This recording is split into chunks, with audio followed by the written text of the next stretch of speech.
ఒకవేళ టికెట్స్ కొనే వాళ్ళు ఇప్పుడు అనంతపూర్లో లాఠీ చార్జ్ జరిగిందంటూ కూడా తెలుస్తుంది. We're trying to find out more details about that. అసలు అక్కడ ఏం జరిగింది, లాఠీ చార్జ్ జరగాల్సినంత సమస్య ఏమొచ్చింది థియేటర్ దగ్గర అనేది మేము తెలుసుకునే ప్రయత్నం చేస్తున్నాం. దానికి సంబంధించి కూడా అప్డేట్స్ ఇస్తాం. మురళి జాయిన్ అవుతున్నారు తిరుపతి నుంచి. మురళి. సార్ యా మురళి చెప్పండి, ఏం చెప్పాలనుకుంటున్నారు? సరే, ఏం సార్ ఈ దారుణం? సరే, ఇది మేము ఎప్పుడు సినిమాకి వెళ్ళాం సార్. మాది ఒక తిరుపతి పక్కన చిన్న విలేజ్. ఓకే. దేవుడి సినిమా అనేసి మా అమ్మని ఇంట్లో వాళ్ళని అందరినీ బుక్ చేసుకొని వెళ్ళాలనుకున్నామండి.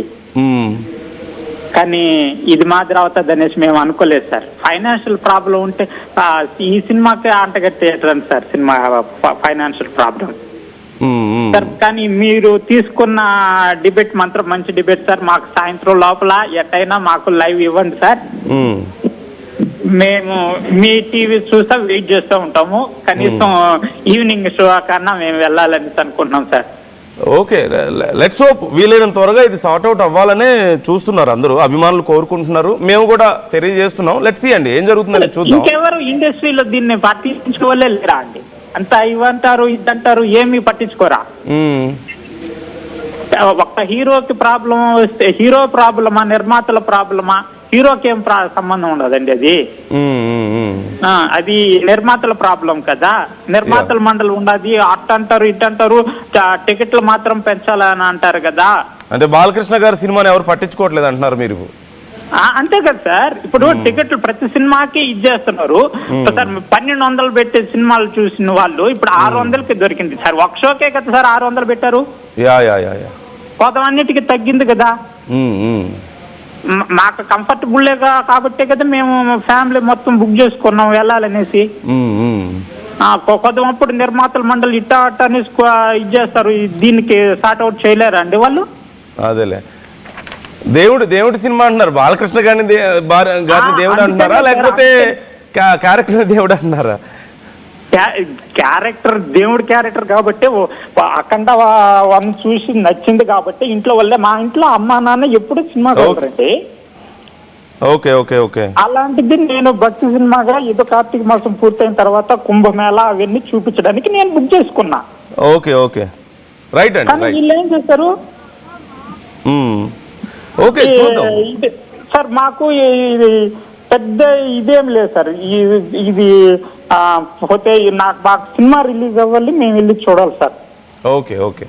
మీరు మాత్రం లైవ్ మాత్రం ఇది చేయండి సార్. కొంతమంది చెప్తా ఉన్నారు ఇదేం పెద్ద సమస్య అనేసి. సమస్య కాకపోతే సమస్య ఏముండదు సార్. మేము డబ్బులు పెట్టాను, అది తిరిగి ఎట్ట వస్తుంది? అంతే కదా. రోజు కూలి 300 రోజు కూలి చేసుకునే వాళ్ళు మేము సినిమా చూడాలని అనుకుంటే. మీరు ఎన్ని టికెట్స్ కొన్నారు మురళి? మేము 4 కొన్నాను sir. 4 tickets. Each ticket price ఎంత? 275 సార్. 270 అంటే ఆల్మోస్ట్ 300 రూపీస్.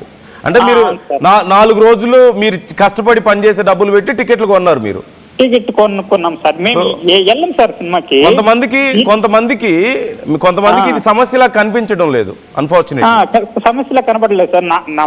మేము రోజు కూలి 300. మా ఇంట్లో వెళ్ళేది ఒకరం పనికి. కానీ ఇది దేవుడి సినిమా, కుంభమేళ అవి చూపించాలనే ఉద్దేశంతో నేను బుక్ చేసుకుని ఎప్పుడో అసలు మేము వెళ్ళం సార్ సినిమాకి. టీవీలో ఏదైనా వేస్తే చూస్తాం తప్ప. ఇది సమస్య కదా, మాకు సమస్య కదా. మా డబ్బులు మాకు రావాలి కదా. అంతే కదా. అంతే. అది వస్తుందో రాదన్నమాట మాకు క్లారిటీ లేదు. ఇప్పుడు మురళి మీకు డబ్బులు రిటర్న్ వచ్చాయా మరి? రాలేదు సార్. రాలేదా? రాలేదు. మీరు తిరుపతి కదా, తిరుపతి అంటే మీరు ఎలా తీసుకున్నారు? థియేటర్కి వెళ్ళి తీసుకున్నారా టికెట్స్? లేదండి, బుక్ చేసుకున్నాం. ఆన్లైన్ లో బుక్ చేసుకున్నారు? అవును, ఆన్లైన్ లో బుక్ చేసుకుంటే రిటర్న్ వచ్చినాయి అంటున్నారు చాలా మంది ఇక్కడ లోకల్ గా. లేదండి, మీకు రాలేదు అయితే? రాలేదు, అది క్యాన్సిలేషన్ కూడా చూపిలేదు. అవునా? Okay okay. దీని గురించి కూడా మేము అడ్రస్ చేస్తాం తప్పకుండా. మేము చెప్పడానికి ట్రై చేస్తాం. దీని గురించి కూడా చూద్దాం. చెప్పండి సార్, ఖచ్చితంగా చెప్పండి sir. Okay okay. Thank you Murali. మంచి debate sir. Thank you sir. Thank you. Gantayya join అవుతున్నారు, మరో కాలర్. గంటయ్య మాట్లాడండి.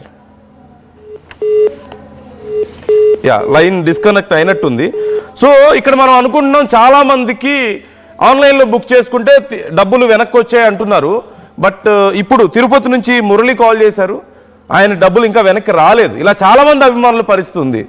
చాలా మంది ఒక పక్క సినిమా రిలీజ్ అవ్వకపోవడం వల్ల బాధపడే వాళ్ళు ఉంటే, మరోపక్క దాంతోపాటు ఇప్పుడు మురళి గారు ఉన్నారు, రోజుకి 300 సంపాదిస్తారు ఆయన.